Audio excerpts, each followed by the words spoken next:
Brandon Gill had zero patience for this DEI lecture. Do you believe that race should be considered in employer hiring practices? I do not believe that white people are the only qualified people for jobs. I didn't say that. Nobody said that. During a House hearing, a so-called professor tried making the case for DEI in the name of representation, but Brandon caught him talking in circles, and a single question was all it took to leave him speechless. You just told me that you believe that the racial demographic makeup should be taken into account in hiring practices. Who gets to determine which races are preferred? So today, we're covering it all. If you believe the truth isn't partisan, hit that subscribe button and let's jump right in. Do you believe that America should be a colorblind society? For instance, should people be treated differently based on their race? It's just a yes or no question. It's not a yes or no question. It's a yes or no question. It is a, as I said in the beginning of my testimony, America yes or has no not done right by indigenous peoples, by black people, by Asian American and Pacific Islander people. Should people be treated differently based on their race? Yes or no? People should receive the services and the support and the remedies that are your answer owed to is them. That they should be treated differently based on their race. They should receive the remedies that are owed to them because of the systemic racism and injustice. Do you believe that race should be considered in employer hiring practices?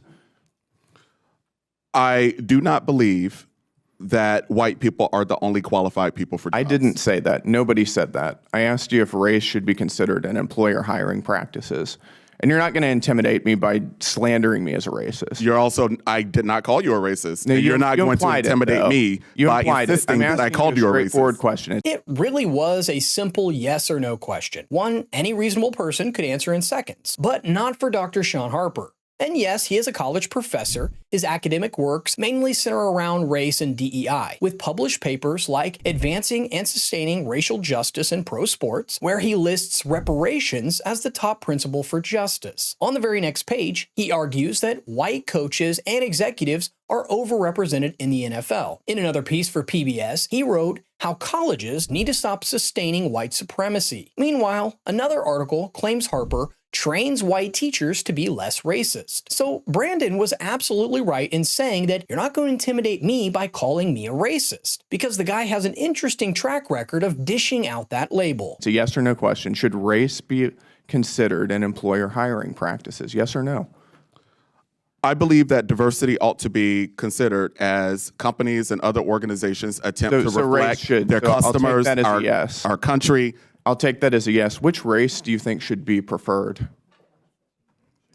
I do not think that a single race should be preferred. You just said that you believe that race should be considered in employer hiring practices. I don't know. There's going to be a transcript of this hearing. I didn't say that in that way. Okay, why don't you explain what you believe?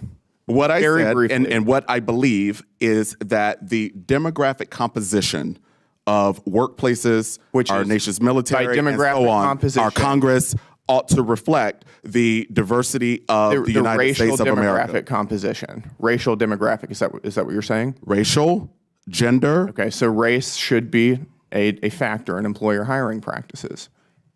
Yeah, that's what you're saying, is it not?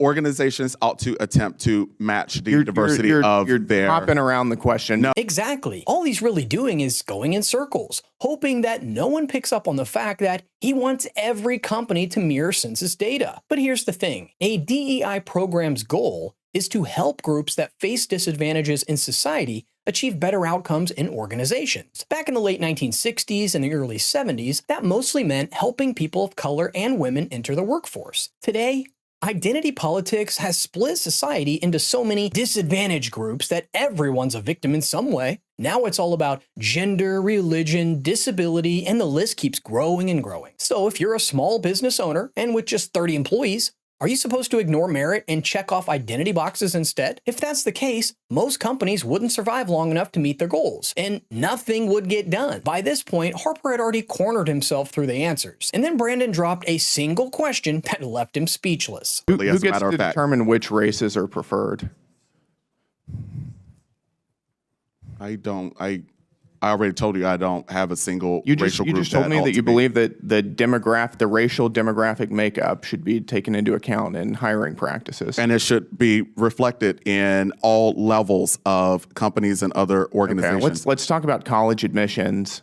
If two different children are applying for college, let's say one is white and one is black, and there's one slot available, should they be evaluated based on the same objective criteria? Test scores, for instance. Are you familiar with holistic admissions? Should they be held to the same standards regarding test scores?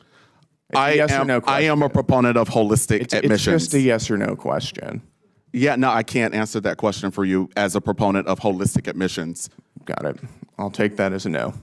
Holistic admissions means colleges look at more than just grades. They factor in background, extracurriculars, and personal traits. That's how some athletes, even with poor academics, still get in, because their athletic ability outweighs other weaknesses. Over time, though, there's been more weight given to someone's background, especially race. The problem is that logic pushed things too far. It reached a point where the Supreme Court had to step in, ruling in 2023 that race-based admissions go against the Constitution. Now that we saw a college professor and a DEI expert think about such issues, it's time for a different approach. One that actually makes sense? So who better to bring than Coleman Hughes, who dismantled the entire ideological framework that these programs are built on. So let's hear what he has to say. What's the difference between fighting racism and the politics of racism? Right. So racism, as defined by Martin Luther King, the civil rights movement, judging people on the basis of their race rather than their character and so forth, that's not what my book is against